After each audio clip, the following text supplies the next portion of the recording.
fundamental of farm business management, including project development and appraisal and management. Agri business में वे सभी व्यापारी उद्यम सम्मिलित हैं जो कृषि से संबंधित वस्तुओं को किसानों, व्यापारियों एवं उपभोक्ताओं को विक्रय करते हैं। इसके अंतर्गत कोई इनपुट या उत्पाद सेवाएं सम्मिलित होती है, जैसे एग्जाम्पल तौर पर उत्पादन संसाधन जैसे बीज, उर्वरक, यंत्र, ऊर्जा, कीटनाशी या मशीनरी। और कृषि वस्तुएं खाद्य एवं देश से बनी कच्चे जो प्रोसेसिंग वस्तुएं, सेवाएं जैसे ऋण, बीमा, विपणन, भंडारण, प्रसंस्करण, परिवहन, पैकिंग, वितरण, सहकारी सेवाएं व मृदा परीक्षण आदि सम्मिलित है। एग्री बिजनेस इसका शब्दार्थिक अर्थ कृषि की वस्तुओं या उत्पादों का व्यापार करने से है, जिसमें कृषि के उत्पाद जैसे बीज, खाद, उर्वरक और रसायन और प्रोसेसिंग सामग्री व अन्य कृषि उत्पाद सम्मिलित होते हैं। एग्री बिजनेस नॉन फार्म से संबंधित होता है। एग्री बिजनेस का क्षेत्र किसी खेत में जाने से वाली क्रियाओं से अलग होता है। भारत में एग्री बिजनेस की अवधारणा कम से न के बराबर है। एग्री बिजनेस की अवधारणा मुख्यतः 1975 में अमेरिका में उत्पन्न हुई। Structure of agri business input कृषि व्यापार में उर्वरकों, कीटनाशी दवाइयों, फार्म औजार, मशीनरी, डीजल, तेल, विद्युत, पैकेजिंग सामग्री एवं मरम्मत सेवाओं की आवश्यकता होती है जो कृषि उद्योग में उत्पन्न की जाती है। इन सभी को गैर फार्म क्षेत्र के नाम से भी जाना जाता है, क्योंकि ये वस्तुएं सेवा फार्म पर उत्पादित नहीं की जाती हैं। फार्म ऑफ एग्री बिजनेस कृषि व्यापार में फार्म से उसमें संबंधित है जहां पर कृषि उत्पादों को उत्पादन किया जाता है, जैसे खेत। Product sector of agri business उत्पाद क्षेत्र के अंतर्गत वह सभी उद्योग, कंपनियां, कारखाने आते हैं जो कृषि उत्पादों का प्रोसेसिंग कर बाजारों में उपलब्ध कराते हैं। Project and definition of project cycle. Project तैयार करना। प्रोजेक्ट क्या है? प्रोजेक्ट वह गतिविधि जिसमें लाभ प्राप्ति के उद्देश्य से निवेश किया जाता है और इसके लिए एक अच्छे नियोजन यानी प्लानिंग और वित्तीय व्यवस्था यानी कि फाइनेंस मैनेजमेंट व्यवस्था और एक इकाई के रूप में इसको लागू करने की समस्त व्यवस्थित उपाय को सम्मिलित किया जाता है। लाभ या विशेषता आरंभ और अंतिम बिंदु निर्धारित उद्देश्य को प्राप्त करने हेतु से निर्धारित होता है। इसके अंतर्गत निवेश और उत्पादन से संबंधित प्रक्रिया एक निर्धारित समय पर होती है।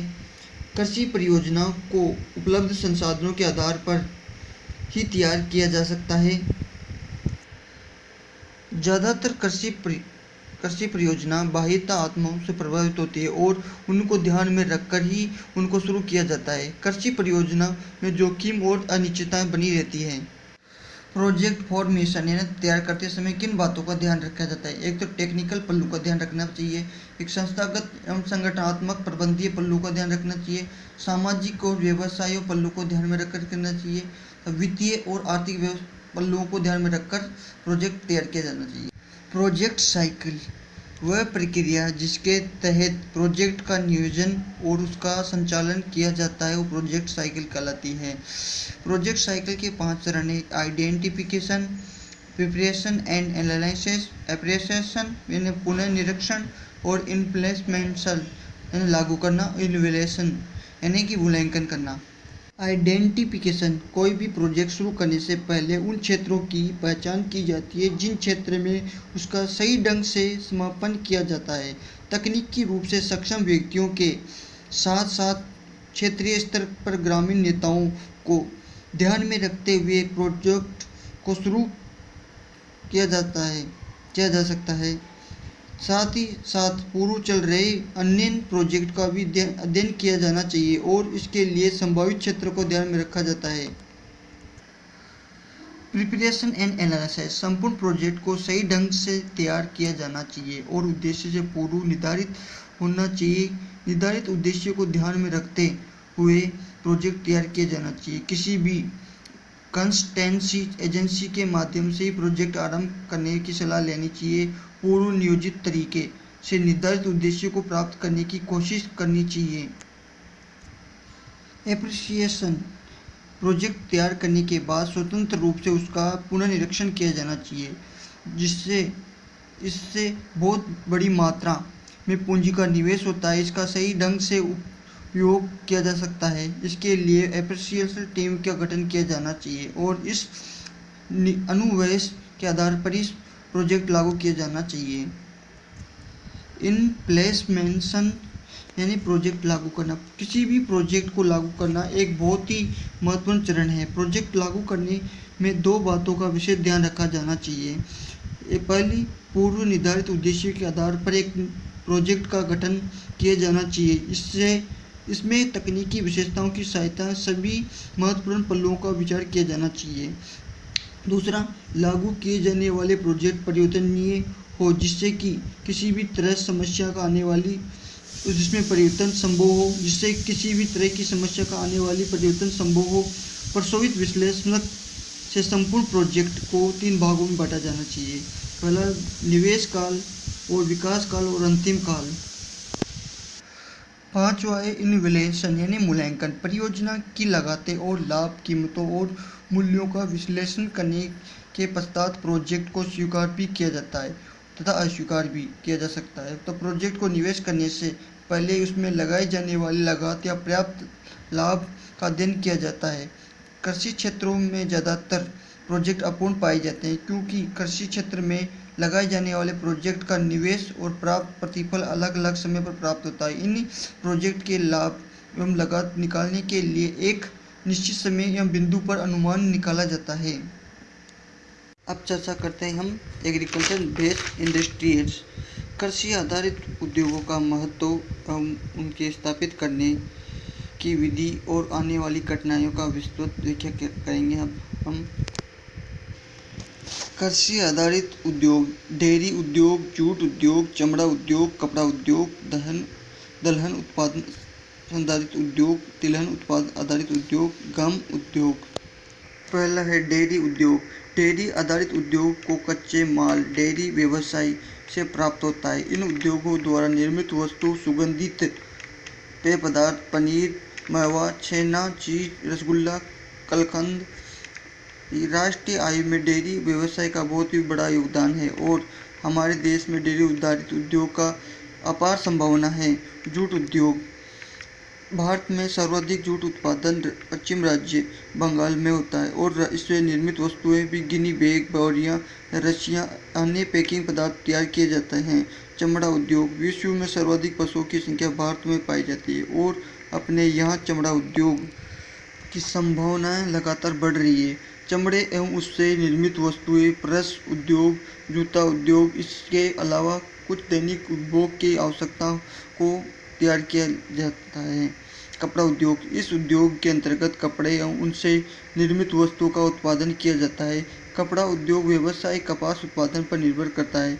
इन उद्योग को कच्चे माल कृषि से प्राप्त होता है। इससे निर्मित वस्तुओं को धागा, वस्त्र तथा अनेक कपड़े निर्मित वस्तुओं को सम्मिलित किया जाता है।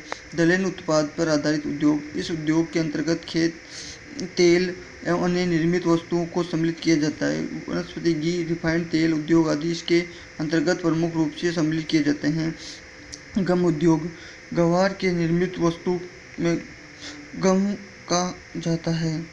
इस पर आधारित उद्योग सौंदर्य प्रसाधन की वस्तुओं एवं औषधि महत्व वस्तुओं को सम्मिलित किया जाता है। कृषि इंडस्ट्रियल को व्यवस्थित करने की जो प्रक्रिया है, स्थापना करने की। कृषि आधारित उद्योगों की स्थापना के लिए ये जानना अति आवश्यक है कि इन उद्योगों की स्थापना कहाँ की जाए। संबंधित उद्योग में उसी क्षेत्र में स्थापना करना चाहिए जिन क्षेत्रों में कच्चा माल उपलब्ध हो सके। इससे लागत में कमी आती है और साथ ही साथ उन उत्पादकों के समय पर उपलब्धता हो जाती है। कृषि व्यवसाय की स्थापना की प्रक्रिया में स्थान का चुनाव, उद्योग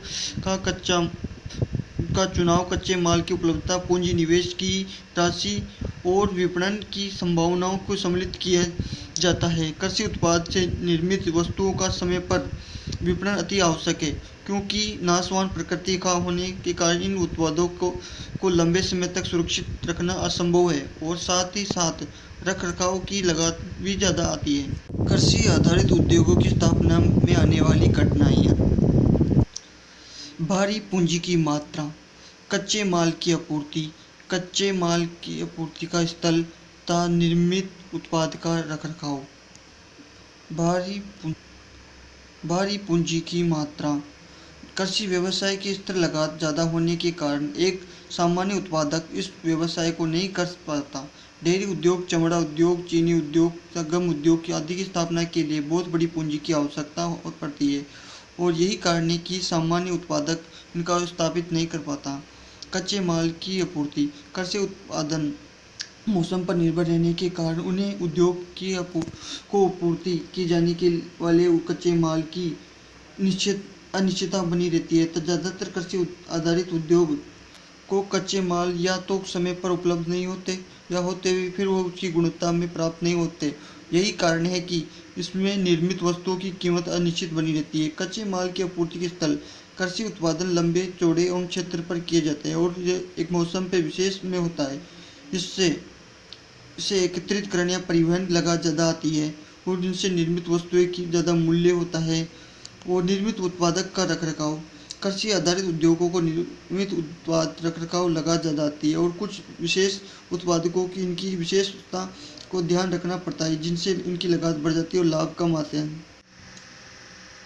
importance of agri business in the India economic: कृषि उद्योग कृषि का एक ही विस्तृत रूप है। भारत में सकल घरेलू उत्पाद (जीडीपी) में कृषि का योगदान 17.2% है। कुल खाद्य पदार्थों का कृषि में की कुछ भौतिक करने वाली प्रसंस्करण उद्योगों की भागीदारी 8% है। मात्र 2% उत्पाद प्रसंस्कृत किए जाते हैं, जबकि 30% से अधिक उत्पादन भंडारित एवं प्रसंस्करण सुविधा की कमी के कारण नष्ट हो जाते हैं। कृषि उद्योगों को मुख्यतः 3 भागों में श्रेणी में किया गया है। पहला आता है ग्रामीण उद्योग। ये उद्योग बहुत ही कम पूंजी पर निवेश और अत्यधिक मानव श्रम द्वारा ग्रामीण परिवारों द्वारा संचालित किए जाते हैं, जैसे अचार, पापड़, टोकरियाँ बनाना। लघु उद्योग: इसमें मध्यम स्तर की पूंजी निवेश तथा कुछ संचालकों द्वारा कार्य होता है। उदाहरण के लिए सरसों के तेल उद्योग, चावल मिल। वर्ध उद्योग: इसमें उच्च स्तर पर पूंजी निवेश व पूर्ण रूप से स्वचालित मशीनों द्वारा कार्य होता है, जैसे चीनी, जूट व कपास मिल। प्राचीन समय से ही शुगर व जूट मिल कार्य कर रहे हैं। स्वतंत्रता प्राप्ति के बाद स्थानीय संसाधनों का उपयोग करने व अधिक से अधिक रोजगार प्रदान करने के उद्देश्य से लघु एवं ग्रामीण उद्योगों की प्रोत्साहन किया गया है। अंतर्राष्ट्रीय बाजारों में शुगर, कॉफी, चाय, प्रसंस्कृत खाद्य पदार्थों जैसे साग, सॉस, जेली व शहद तथा प्रसंस्कृत मीट, मसाले आदि अत्यधिक मांग है। तो वर्तमान में भारत में यद्यपि कुछ निजी क्षेत्र की इकाइयों निजी के उद्योग कृषि बिजनेस के क्षेत्र में एग्री बिजनेस के क्षेत्र में कार्य कर रहे हैं, लेकिन बहुराष्ट्रीय कंपनियां एग्री बिजनेस के क्षेत्र में प्रत्यय हैं। हालांकि भारत में एग्रीकल्चर विकास में काफ़ी संभावना है। एग्री बिजनेस के क्षेत्र में वर्ध स्तर पर उत्पाद आधुनिक तकनीकों एवं संगणन विपणन द्वारा घरेलू बाजारों के साथ साथ निर्यात भी किया जा सकता है। यदि किसी ने अमेरिका वेलमार्ट डिपार्टमेंट स्टोरेज के फूड सेक्शन के कुछ वक्त बिताया, तो वह प्रोसेसिंग खाद्य बाजारों की गहराई को समझ सकता है। भारत में अधिकांश खाद्य पदार्थ अमेरिका व यूरोप से आयात किया जाता है। यद्यपि भारत में सरकारी व निजी उद्योग इस क्षेत्र में कार्य कर रहे हैं, लेकिन ये कार्य खाद्य एवं ग्रामीण उद्योग तक ही सीमित है। यदि ग्रामीण क्षेत्रों में लघु एवं मध्य क्षेत्र के कृषि आधारित उद्योगों की स्थापना की जाए, तो ग्रामीण अर्थव्यवस्था का तीव्र गति से विकास हो सकता है तथा साथ ही साथ भारत में कृषि क्षेत्र व कृषि उद्योग का विकास भी हो सकता है। इसी तरह भारत में एग्री बिजनेस के क्षेत्र में का अंदाज लगाया जा सकता है कि इस क्षेत्र के विकास से भारत में रोजगार उपलब्ध करवाने एवं भारतीय अर्थव्यवस्था के विकास को गति देने की काफ़ी संभावनाएं हैं। भारतीय खाद्य बाजार का आकार 350,000 करोड़ रुपए है। एक भारतीय औसतन अपनी आय का 53% खाद्य पदार्थ पर व्यय करता है।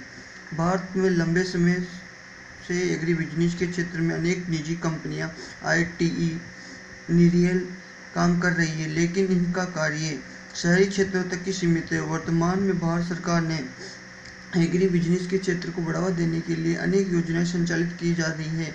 उदाहरण के लिए परिसंस्करण, पैकिंग, भंडारण में कम ब्याज दरों पर उपलब्ध कराई जा रही है। अनेक संस्थान इंस्टीट्यूट इस क्षेत्र में ट्रेनिंग प्रदान कर रहे हैं।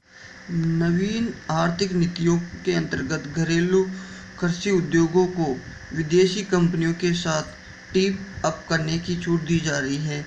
वर्तमान में पर्यावरण सुरक्षा के पहलुओं के कारण भी कृषि उद्योगों में प्लास्टिक बैग्स को प्रतिबंध लगाकर जूट एवं कपास बैग को प्रचलित बढ़ाया है। भारत में ग्रामीण अर्थव्यवस्था को संसाधन एग्री बिजनेस द्वारा कृषि क्षेत्रों के मुख्य प्रवर्धन का ध्यान देने की आवश्यकता है।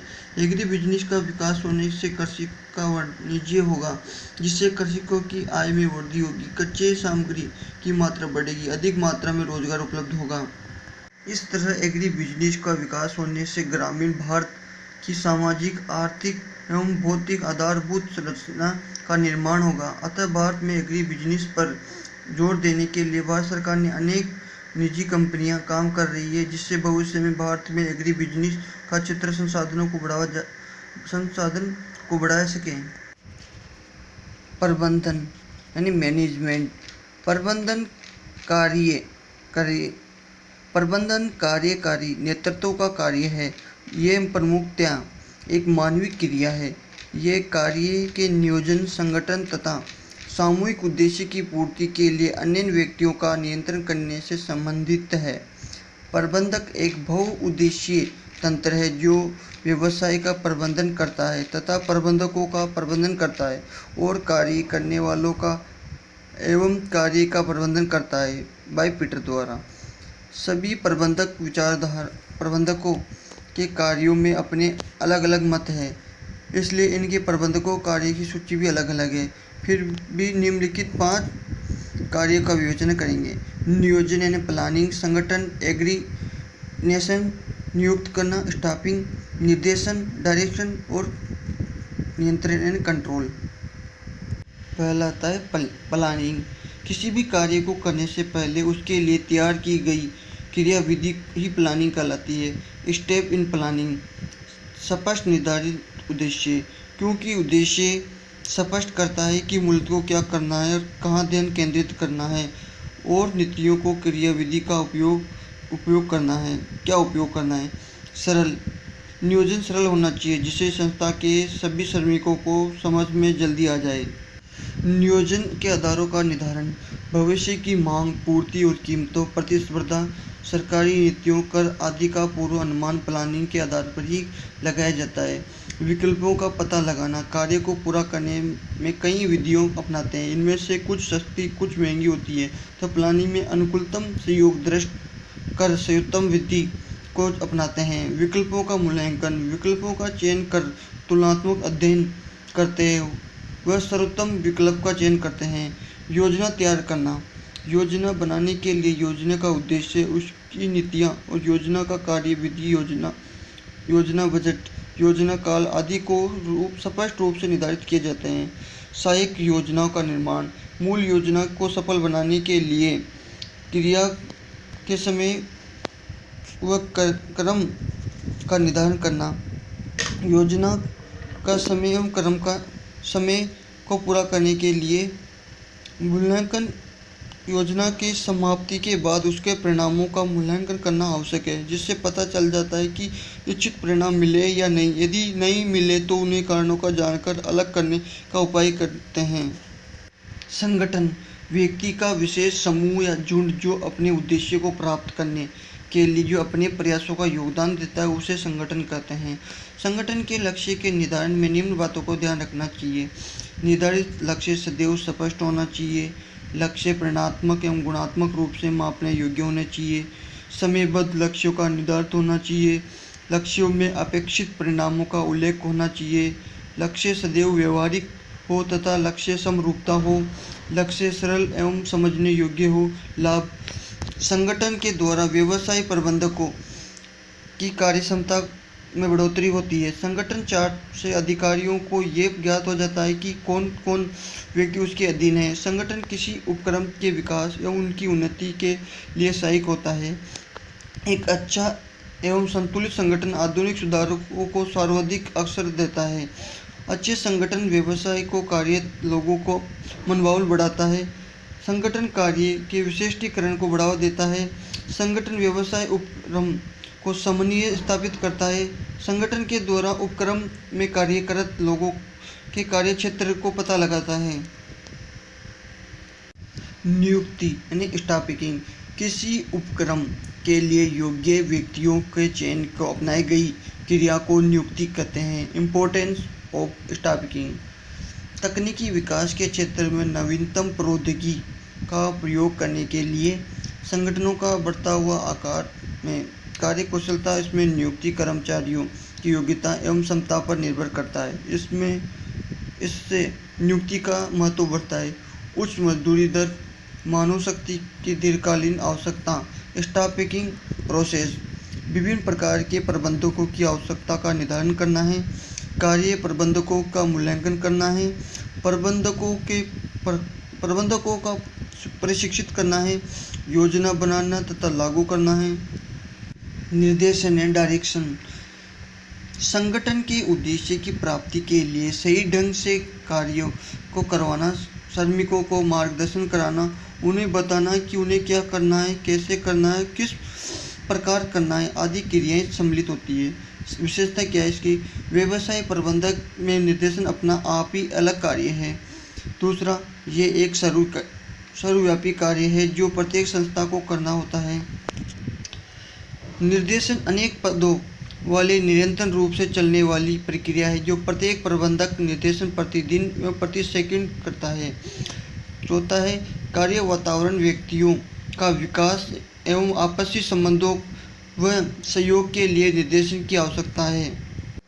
नियंत्रण: पूर्व निर्धारित उद्देश्य की प्राप्ति के लिए निर्देशित उपक्रम कार्यों को करवाना नियंत्रण कहलाता है। कैरेक्टर्स: व्यवसाय नियंत्रण प्रबंधकों का कार्य होता है। नियंत्रण एक चक्रीय प्रक्रिया है जो निरंतर चलती रहती है। नियंत्रण सदैव भविष्य से संबंधित होता है। नियंत्रण संस्था में सभी स्तरों पर किया जाता है। नियंत्रण एक उद्देश्य की प्राप्ति के लिए किया जाता है। ऑब्जेक्ट क्या या उद्यमातों: कम मूल्यह्रास पर पूंजी का अधिकतम प्रयोग करना है। उत्पाद के अनुरूप कच्चा माल संग्रहण करना है। समान दर से उपक्रम का संचालन करना है। इस बात का पता करना है कि योजनानुसार कार्य हो रहा है या नहीं। संस्था के उद्देश्य, संसाधनों एवं प्रयासों में समन्वय कर कर्मचारियों को प्रेरित करना तथा अनैतिकता को समाप्त करना।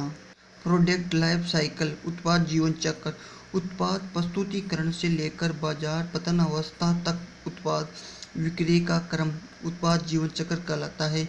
इम्पोर्टेंस ऑफ प्रोडक्ट लाइफ: मनुष्य और पशुओं एवं पेड़ पौधों की तरह उत्पाद का भी जीवन चक्र होता है। उत्पाद के जीवन चक्र का अध्ययन विपणन प्रबंधकों को अमूल्य जानकारी उपलब्ध कराने में सहयोगी होता है। इसके अध्ययन से संस्थाओं के जीवन की गतिशीलता प्रदान की जा सकती है। प्रतियोगी स्थिति को बनाए रखा जा सकता है। लाभों का पूर्वानुमान लगाया जा सकता है। नए उत्पाद के प्रस्तुतीकरण के समय को पहचाना जा सकता है एवं विपणन कार्यक्रमों को प्रभावपूर्ण रूप प्रदान किया जा सकता है। Stage of product life cycle and there management: बाजार प्रस्तुतीकरण अवस्था, मार्केट इंट्रोडक्शन स्टेज, बाजार विकास अवस्था, मार्केट डेवलपमेंट स्टेज, बाजार परिपक्व अवस्था, बाजार ग्रोथ स्टेज, बाजार पतन अवस्था, बाजार डिक्लाइन स्टेज। बाजार प्रस्तुतीकरण अवस्था: उत्पाद जीवन चक्र का प्रारंभ उत्पाद का बाजार में प्रस्तुतिकरण करने के साथ साथ ही होता है। इस अवस्था को जन्म अवस्था भी कहते हैं। इस समय उत्पाद की सफलता विफलता प्राप्त होती है। इस समय मार्केट प्रबंधकों को चाहिए कि वह विस्तृत विज्ञापनों को अपनाकर प्रस्तुतिकरण की समय अवधि को कम करने का प्रयास करें। इस समय प्रबंधकों को नए उत्पाद का परीक्षण करो और नीति अपनानी चाहिए। बाजार विकास अवस्था, ये अवस्था ग्राहक स्वीकरण की स्थिति को बतलाती है। इस अवस्था में ग्राहक उत्पाद को स्वीकार कर लेता है, जिसके फलस्वरूप विक्रय वृद्धि होती है। इस अवस्था में सभी को लाभ प्राप्त होता है। प्रतियोगिता बाजार में प्रवेश करते हैं। बाजार परिपक्व अवस्था, उत्पाद जीवन चक्र की तीसरी अवस्था परिपक्व अवस्था कहा जाता है। इस अवस्था में दो स्थिति उत्पन्न होती है, परिपक्व अवस्था में और संतृप्ति अवस्था में। बाजार पतन अवस्था, उत्पाद जीवन चक्र की अंतिम अवस्था को बाजार पतन अवस्था अथवा मृत्यु अवस्था कहलाती है। इस अवस्था में उत्पाद या तो अप्रचलित होता चला जाता है या फिर उसके स्थान पर नए उत्पाद का प्रस्तुत किया जाता है। इस उत्पाद किसी भी विशेष बाजार की सीमित रह जाता है। Factor affecting product life cycle, तकनीकी परिवर्तनों की गति, बाजारों स्वीकृतों की गति, प्रतिस्पर्धी परिवेश की स्थिति, पेटेंट द्वारा संचित।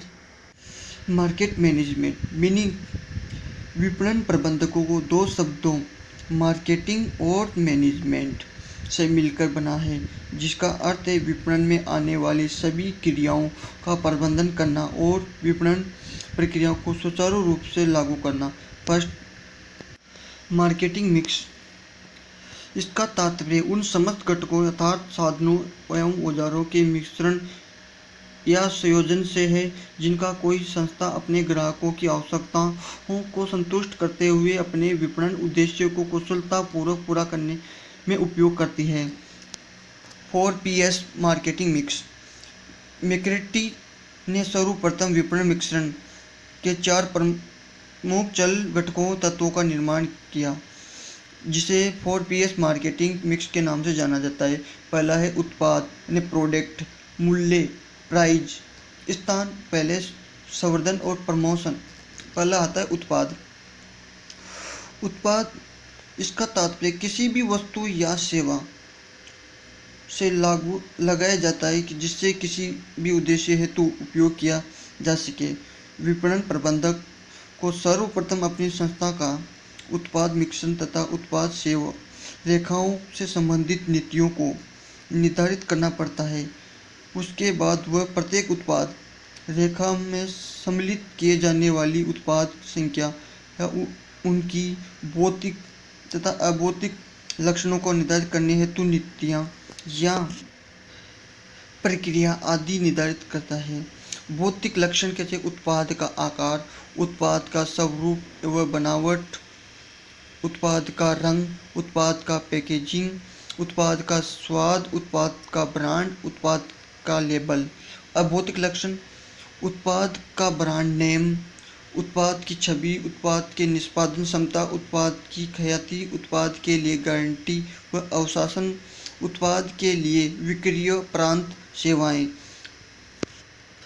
मूल्य या मूल्य मिश्रण, मूल्य से तात्पर्य उस धनराशि से है जिसके बदले कोई विक्रेता अपने उत्पाद का विनिमय करने को इच्छुक होता है। तब प्रत्येक विपणन प्रबंधक को अपने संस्था के उत्पाद के मूल्य निर्धारण संबंधी नीतियों, व्यय या रचनाओं को निर्धारित करना पड़ता है।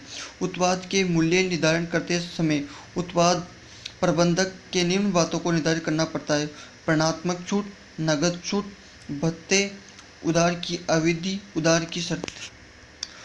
उत्पाद मूल्य को प्रभावित करने वाले घटक। मूल्य निर्धारण का उद्देश्य उत्पाद सेवाओं की मांग, प्रतिस्पर्धा का स्तर, लाभदायिता, मध्यस्थता। स्थान या वितरण मिश्रण, स्थान या वितरण मिश्रण उन सभी नीतियों या व्यवहारिक रचनाओं का एवं प्रक्रिया को सम्मिलित किया जाता है जिनकी सहायता से उत्पादों को उत्पादक से उपभोक्ता तक कुशलतापूर्वक पहुंचाया जाता है। विपणन प्रबंधक वितरण नीतियों का निर्धारण करते समय प्राय वितरण घटकों को 2 प्रमुख भागों में बांटा जाता है: मध्यस्थों संबंधित घटक, परिवहन संबंधित घटक। या भौतिक घटक। मध्यस्थों में थोक व्यापार या फुटकर व्यापार आते हैं। परिवहन और भौतिक घटक में परिवहन, भंडारण और पैकेजिंग प्रमुख है। संवर्धन या संवर्धनात्मक मिश्रण या प्रोमोशनल मिक्स में इस घटक में वे सभी क्रियाएं सम्मिलित हैं जिनकी सहायता से समाज एवं लोग किसी संस्था या उसके उत्पाद सेवाओं के संबंध में सूचना दी जाती है। विपणन प्रबंधक को अपने विपणन कार्यक्रम की सफलता हेतु उचित संवर्धनात्मक मिश्रण और उससे संबंधित नीतियों, प्रक्रिया तथा क्रियाओं को निर्धारित करना पड़ता है, जैसे विज्ञापन, विक्रय कला, प्रसार, विक्रय संवर्धन, जन संवर्धन, प्रत्यक्ष विक्रय, टेली विपणन, इंटरनेट विपणन आदि। मार्केटिंग सेगमेंटेशन यानी बाजार विविधीकरण। मीनिंग, बाजार विविधीकरण से हमारा आशय किसी भी वस्तु अथवा ब्रांड के ग्राहकों को उनकी समान प्रकृति या रुचि या गुणों और आवश्यकताओं के अनुसार समजातीय वर्गों या खंडों में बांटना। डेफिनेशन, उपभोक्ताओं को उनकी विशेषताओं जैसे आयु, नागरिकरण की स्थिति, नस्ल अथवा जातीय वर्गीकरण, भौगोलिक स्थिति अथवा शिक्षा के अनुसार सामूहिकरण को बाजार खंड कहते हैं। According to Cundiff and Still. Object of market विविधीकरण, ग्राहकों उनकी समान प्रकृति, स्वभाव तथा गुणों के आधार पर समजातीय वर्गों में बांटना। ग्राहकों की रुचि, क्रय आदतें, आवश्यकता, उत्पाद प्राथमिकता का पता लगाना। ग्राहकों के क्रय स्वभाव का पता लगाकर विपणन लक्ष्य का तय करना है। उनके क्षेत्रों का पता लगाना जिनकी प्रयत्न करने पर वस्तु के ग्राहक बनाया जा सकता है। मेथड ऑफ मार्केट विविधीकरण, प्रत्येक क्रेता को वर्ग माना जाना है। क्रेता के व्यापक वर्ग बनाना है। प्रत्येक क्रेता को वर्ग माना जाना इस सिद्धांत पर आधारित है कि हर एक क्रेता एक दूसरे से भिन्न है, अतः वस्तु बाजार को उतरने खंडों में विभक्त किया जा सकता है जितने कि उसके क्रेता है। प्रत्येक ग्राहकों को बाजार में खंड मानते हुए उसकी आवश्यकता अनुसार विपणन प्रयास करना चाहिए। क्रेता के व्यापक वर्ग बनाना, जहाँ वस्तु के क्रेता की संख्या अधिक हो वहाँ क्रेता को अलग बाजार में खंड मानते हुए उनका अलग अलग अध्ययन करना चाहिए एवं प्रत्येक के लिए अनुकूलन विपणन कार्यक्रम तैयार करना चाहिए। एग्जाम्पल के लिए, किसी वस्तु के क्रेता दो भागों में बांटा जा सकता है, अंतिम उपभोक्ता और औद्योगिक क्रेता। बेनिफिट ऑफ विविधीकरण, मार्केटिंग विविधीकरण के संसाधनों का उचित वितरण, वस्तु बाजार में नए परिवर्तन का पता चलना, विभिन्न वर्गों के से ग्राहकों के अनुसार उपयुक्त विज्ञापन का आग्रह कर सकते हैं। विपणन अवसरों का पता लगाना। वर्गीकरण, शिक्षा के आधार पर, व्यवसाय के आधार पर, मानव वैज्ञानिक के आधार पर, विपणन तत्वों के आधार पर, लाभों के आधार पर, प्रभावी विपणन कार्यक्रम के आधार पर, बाजारों विविधीकरण के आधार पर। शिक्षा के आधार पर, अनपढ़, प्राथमिक स्तर, उच्च प्राथमिक स्तर, स्नातक शिक्षक वर्ग के अलग अलग समूह में बनाया जा सकता है। व्यवसाय के आधार पर नौकरी पेशा वर्ग, व्यापारी वर्ग और कृषि वर्ग। मानव वैज्ञानिक के आधार पर जीवन शैली, वस्तु उपभोग। विपणन तत्व के आधार पर 3 समूह में बांटा गया है। वस्तु मूल्य को प्रभावित होने वाले ग्राहक, वस्तु किस्म से प्रभावित होने वाले लोग, वस्तु से प्रभावित होने वाले लोग। लाभों के आधार पर, जैसे एक ग्राहक टूथपेस्ट को दांतों की चमक के लिए खरीदता है जबकि दूसरा उस अच्छी सुगंध की वजह से क्रय करता है। अतः विपणन प्रबंधक को ग्राहक के लाभों के आधार पर विविधीकरण विज्ञापन तैयार करना चाहिए। प्रभावी विपणन कार्यक्रम, एक निर्यात विभिन्न बाजार खंडों के लिए अनुकूलन वितरण कार्यक्रम का पता लगाता है और ग्राहकों की आवश्यकता की पूर्ति कर सकता है। बाजार विविधीकरण के आधार, भौगोलिक आधार। भौगोलिक आधार, इसमें जनसंख्या का फैलाव, घनत्व, जलवायु इत्यादि तत्वों का समावेश होता है। विपणन प्रबंधक इन भौगोलिक विविधीकरण के आधार पर विपणन का निर्धारण करता है। जन के आधार पर आय, किसी व्यक्ति की आय उसकी क्रय शक्ति को प्रति आय के आधार पर किसी व्यक्ति की आय उसकी क्रय शक्ति का प्रतीक है तथा कुछ वस्तुएं तो सभी वर्ग के लिए आवश्यक है जिन्हें आधारभूत आवश्यक से सम्मिलित किया गया है, लेकिन कुछ वस्तुएं आय वर्ग के द्वारा क्रय की जाती है। आयु के आधार पर बालक, किशोर, वृद्धावस्था, स्वाभाविक आदतों या रुचि व क्रय शक्ति में अंतर पाया जाता है। जैसे एक टूथपेस्ट निर्माता जवानों के लिए दांतों की चमक व वृद्धों के दांतों के खोखलापन रोकने के लिए विज्ञापन को जोड़ देते हैं।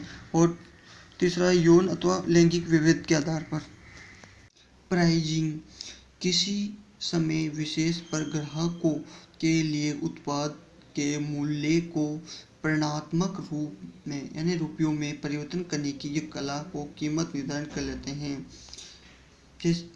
ये अकॉर्डिंग टू ईआर क्रेजी, जैसे ये प्रक्रिया उत्पाद या सेवाओं को बाजार में बिक्री हेतु प्रस्तुत करने से पहले प्रारंभ होती है।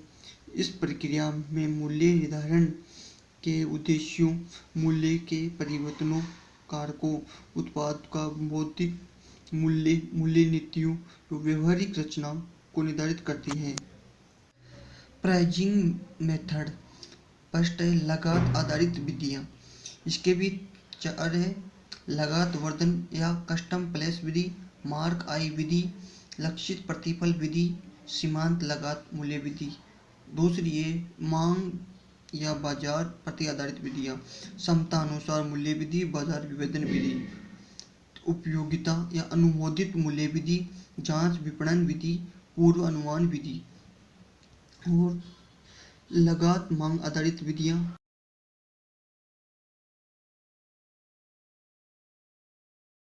प्राइजिंग किसी समय विशेष पर ग्राहकों के लिए उत्पाद के मूल्य को परिमाणात्मक रूप में यानी रुपयों में परिवर्तन करने की ये कला को कीमत निर्धारण कर लेते हैं।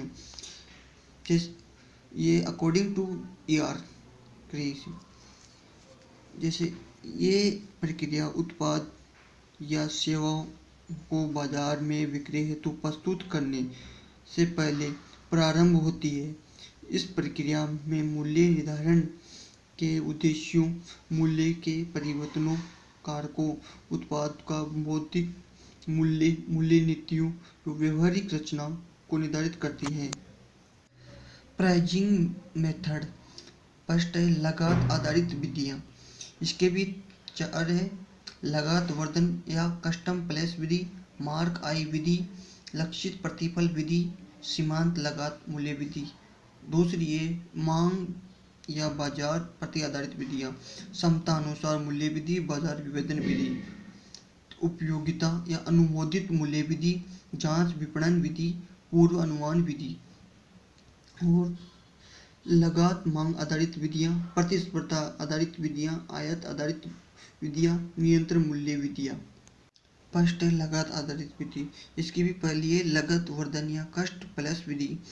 इस विधि में उत्पाद मूल्य का निर्धारण करने के लिए उत्पाद की प्रति इकाई कुल लागत में अपेक्षित लाभ की निश्चित राशि या लागत अपेक्षित लाभ प्रतिशत राशि को जोड़ दी जाती है। सूत्र के रूप में प्रति इकाई लागत प्लस अपेक्षित लाभ की राशि अथवा लागत पर अपेक्षित प्रतिशत लाभ राशि। इसके लाभ क्या है? ये विधि सरल है। ये विधि लाभ को सुनिश्चित करती है। ये विधि सामाजिक दृष्टि से भी उचित है। ये विधि सर्वाधिक अपनाई जाती है। दोष क्या है इसके? ये विधि मांग और एवं प्रतिस्पर्धा को ध्यान नहीं देती। ये विधि उत्पाद की सीमांत लागत को भी ध्यान नहीं दे रखती। मार्क अप विधि, इसका दूसरा नाम अपेक्षित प्रतिशत लाभ भी है। इस विधि के अंतर्गत विक्रय राशि की एक निर्धारित राशि उत्पाद की प्रति इकाई लागत जोड़ दी जाती है। सूत्र के रूप में विक्रय मूल्य बराबर औसत प्रति इकाई लागत बटा 1 माइनस अपेक्षित मार्क अप प्रतिशत। लक्षित प्रतिफल, इस विधि के अंतर्गत उत्पाद का उतना मूल्य निर्धारित किया जाता है जिससे कि विनियोजित पूंजी पर पूर्व निर्धारित प्रति इकाई लाभ अर्जित किया जा सके। इस विधि में मांग एवं प्रतिस्पर्धा को ध्यान नहीं दिया जाता। सीमांत लागत मूल्य विधि, इस विधि में उस मूल्य पर माल के आदेश लिए जाते हैं, जिससे कि उत्पाद की सभी परिवर्तनशील लागतें तथा स्थायी लागतों का कुछ भाग वसूल किया जा सकता है। मांग या बाजार पर आधारित विधियाँ। क्षमतानुसार मूल्य विधि।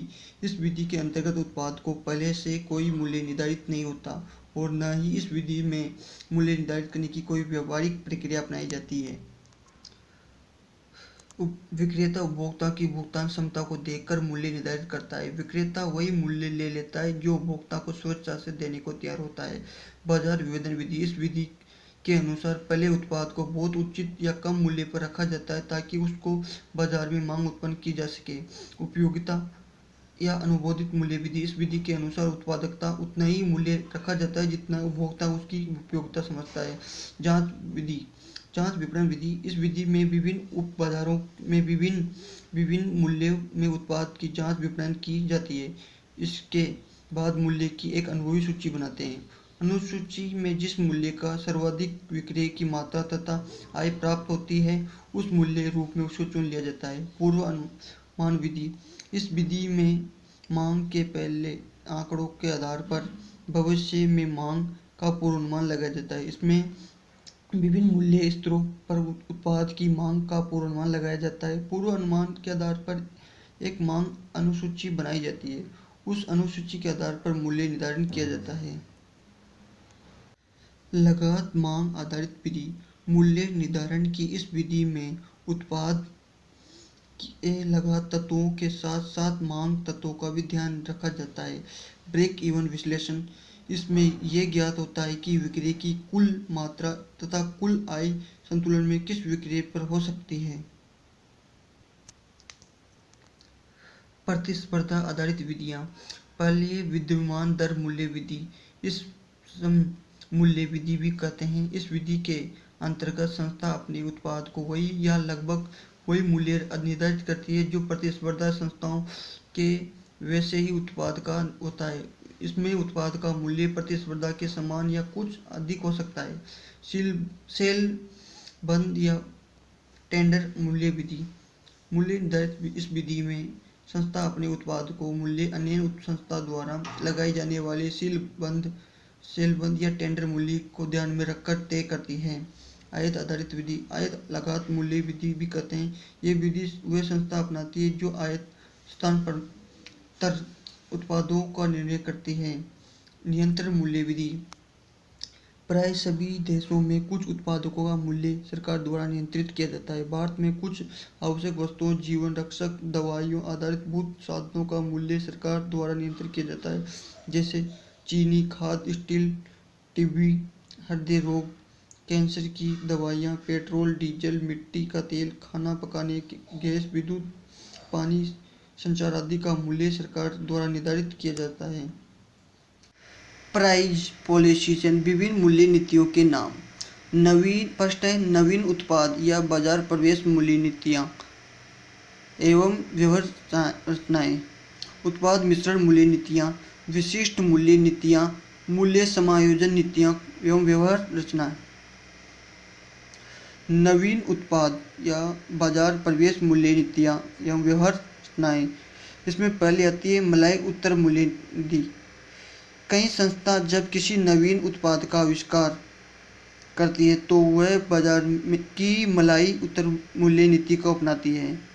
इस नीति के अंतर्गत उत्पाद के प्रवेश के समय बहुत अधिक मूल्य रखती है, जिसके बाद वे उस मूल्य की प्रतिस्पर्धा बढ़ने के साथ साथ धीरे धीरे घटते रहते हैं।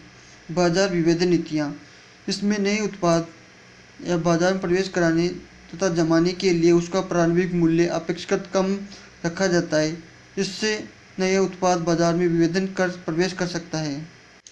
सेकंड है उत्पाद मिश्रण मूल्य नीतियाँ। इसमें फर्स्ट आती है उत्पाद श्रृंखला मूल्य नीति।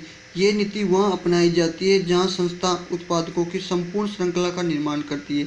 ऐसी दशा में उत्पाद श्रृंखला के विभिन्न उत्पादकों में क्रमगत मूल्य एकदम निर्धारित किए जाते हैं। यदि दो क्रमगत उत्पाद के मूल्य में अधिक अंतर नहीं है तो उपभोक्ता प्राय उच्च क्रम वाले उत्पाद को क्रय करता है। यदि दो क्रमगत मूल्य का मूल्य अधिक होता है तो उपभोक्ता प्राय नीचे क्रम वाले उत्पाद को क्रय करता है। विकल्प उत्पाद मूल्य नीति। कई संस्था ऐसे उत्पाद का निर्माण करती है जो मूल उत्पादकों के साथ खरीदे भी जा सकते हैं। इनका खरीदना अनिवार्य नहीं है। पूर्वक सहसंबंध उत्पाद मूल्य नीति। कुछ उत्पाद मूल उत्पाद के संबंध या उसका पूरक होता है, जैसे रेजर के लिए ब्लेड। इसको द्विघटक मूल्य नीति के नाम से भी जाना जाता है। उप उत्पाद मूल्य नीति।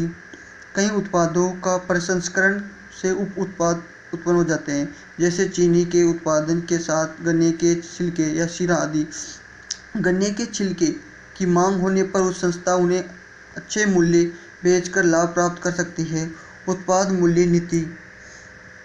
कभी कभी कुछ संस्थाएं अपने विभिन्न उत्पादों का समूह बनाती है और कम मूल्य पर उपलब्ध कराती है, जैसे एक रेडीमेड कपड़ों वाली संस्था सूट, कमीज, टाई आदि को एक साथ कुछ कम मूल्य पर बेचने का प्रस्ताव करती है। विशिष्ट मूल्य नीतियाँ। एक समान मूल्य नीति। इसमें समान मात्रा से माल क्रय करना वाली सभी ग्राहकों को एक समान मूल्य वसूल किए जाते हैं। एकल मूल्य नीति। यह नीति केवल फुटकर व्यापारियों के लिए उपयोगी है। इसमें उत्पाद को एक ही मूल्य निर्धारित करते हैं, जैसे हर उत्पाद का मूल्य 100 रुपये। मूल्य श्रृंखला नीति। इस नीति में संस्था अपने सभी उत्पादों को कुछ वर्गों में बांट देती है। प्रत्येक वर्गों के उत्पाद का एक ही मूल्य निर्धारित कर देती है, जैसे एक खेलकूद की दुकानदार जूता, मोजा, टी शर्ट, रॉकेट आदि उत्पाद विभिन्न वर्गों में बना देती है। विषय या अनोखी मूल्य नीति। इस नीति को मानक नीति भी कहते हैं। इसमें उत्पाद का मूल्य जैसे 19.95 रुपये या 1999 रुपये आदि होते हैं। लीडर मूल्य नीति। इस नीति में को प्राय फुटकर व्यापार अपनाते हैं। इसमें जब कारोबार प्रारंभ करते हैं तब कुछ प्रमुख उत्पादकों का प्रारंभिक मूल्य कम रखते हैं। यही लीडर मूल्य नीति कहलाती है। मूल्य समायोजन नीतियों एवं व्यवहार रचना। इसमें संस्थाएं ग्राहकों की प्रकृति या प्रवृत्ति परिस्थितियों आदि के अनुसार समायोजित करना पड़ता है, जो निम्न है।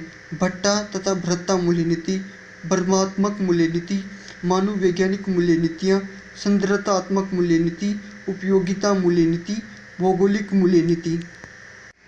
पहले भट्टा तथा भ्रष्टा मूल्य नीति।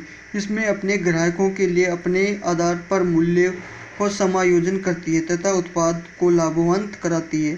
सामान्यतः शीघ्र या पहले भुगतान करने पर संस्था उस उत्पाद पर कुछ मूल्यों या उत्पाद प्रति छूट करती है। इसके अलावा अधिक मात्रा को माल क्रय करने या बेमौसमी माल क्रय करने वाले ग्राहकों को लाभवंत कराती है। विविधात्मक मूल्य नीति।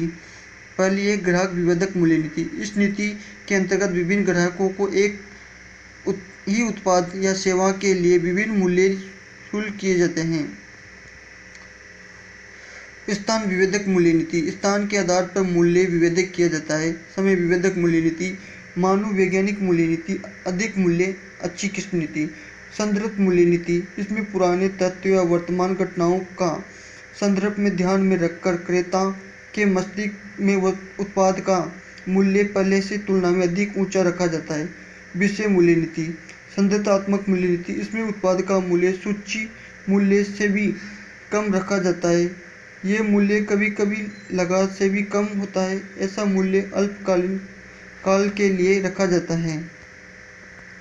उपयोगिता मूल्य नीति। इसमें उत्पाद का मूल्य उनकी उपयोगिता अनुसार निर्धारित किया जाता है। भौगोलिक मूल्य नीतियाँ। उत्पाद बिंदु मूल्य नीतियाँ। इसके अनुसार उत्पाद बेचने की दिशा में विक्रेता माल की सुपूर्वगी उत्पादन स्थान पर देता है, अतः जहाज का भाड़ा, बीमा आदि कुछ क्रेता ही देना पड़ता है। समान सुदृढ़ी मूल्य नीति। इसमें सभी क्रेताओं से माल का एक समान मूल्य या भाड़ा वसूल करता है। विक्रेता इसका परिणाम यह होता है कि दूरस्थ ग्राहकों के लिए माल सस्ता और निकट ग्राहकों के लिए माल महंगा पड़ता है।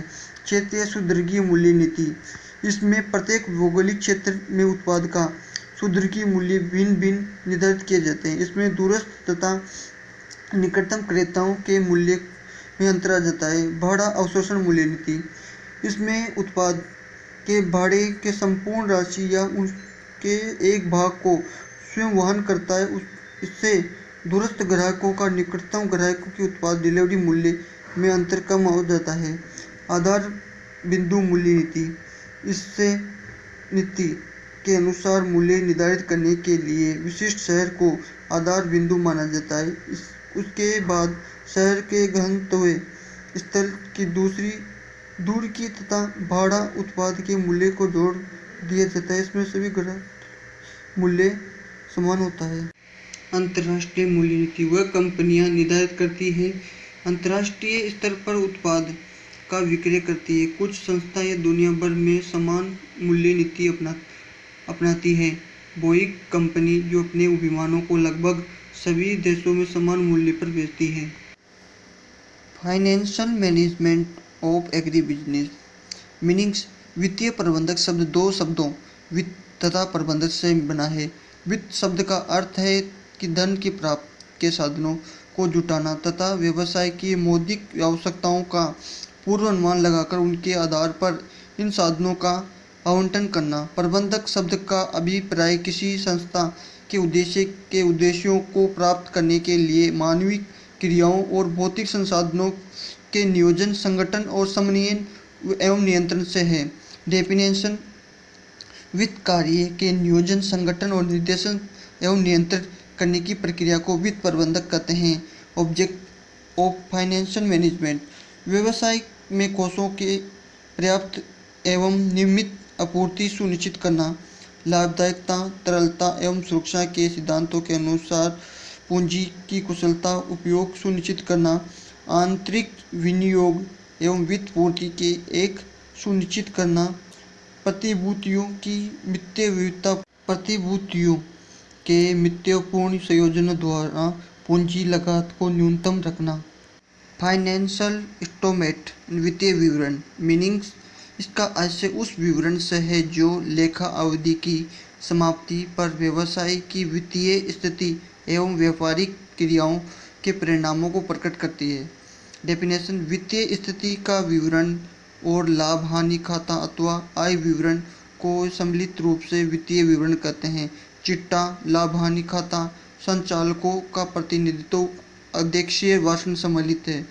बैलेंस शीट्स, ये किसी निश्चित तिथि को एक व्यवसाय संस्था की संपत्तियों, दायित्वों और स्वाभाविकों को स्वतः का विवरण है।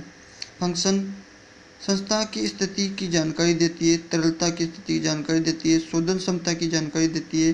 प्रॉफिट एंड लॉस स्टेटमेंट, इसमें निश्चित अवधि के आय एवं व्यय को प्रदर्शित करता है तथा बाद में ये लेखा अवधि के लाभ अथवा हानि की अंतिम राशि को बताता है या प्रदर्शित करता है। ये किसी संस्था की एक विशेष अवधि के आय व व्यय का संक्षिप्त सारांश दर्शाता है तथा संस्था या व्यवसाय की लाभदायकता को मापता है। लाभ हानि खाते का विवरण को भी चिट्टे के भांति उनके नाम से जाना जाता है। ये आय विवरण आय या व्यय का विवरण है। Analysis of finance statements, definition, किसी संस्था या व्यापारी स्थिति एवं निष्पादन की उत्तम जानकारी प्राप्त करने के उद्देश्य से वित्त विवरणों के विभिन्न घटकों के मध्य संबंध का मूल्यांकन करने की प्रक्रिया एनालिसिस कहलाती है। एनालिसिस के टाइप्स, कार्यप्रणाली के अनुसार क्षेत्रीय या गतिशील, लंबवत या स्तर। प्रयुक्त सामग्री के अनुसार आंतरिक और बाह्य, क्षेत्रीय एवं गतिशील विश्लेषण। जब कोई वर्ष के वित्तीय विवरणों का समीक्षात्मक विश्लेषण किया जाता है तो ऐसे विश्लेषण को क्षेत्रीय या गतिशील विश्लेषण कहलाता है। जैसे एग्जाम तौर पे 1994, 1995, 1996 वर्ष के अंत में ये तैयार किया गया चिट्ठा को देनदारी की राशि की जांच करके ज्ञात किया जा सकता है। लंबवत विश्लेषण या स्तर विश्लेषण, ये एक निश्चित अवधि के लिए करते हैं। इसमें एक निश्चित अवधि के संबंधित विवरण या लाभ हानि खातों चिट्ठों के विभिन्न अवयवों के पारस्परिक संबंधों का अध्ययन लंबवत विश्लेषण कहलाते हैं। टेक्निकल फाइनेंशियल एनालिसिस तुलनात्मक वित्तीय विवरण, समानाकार वित्तीय विवरण, पर्वतीय विश्लेषण में पर्वतीय प्रतिशत, पर्वतीय अनुपात, बिंदु रेखीय सरमस प्रदर्शन। चौथा है अनुपात विश्लेषण, कोष प्रभाव विवरण, रोकड़ा प्रभाव विश्लेषण, सम विच्छेदक विश्लेषण।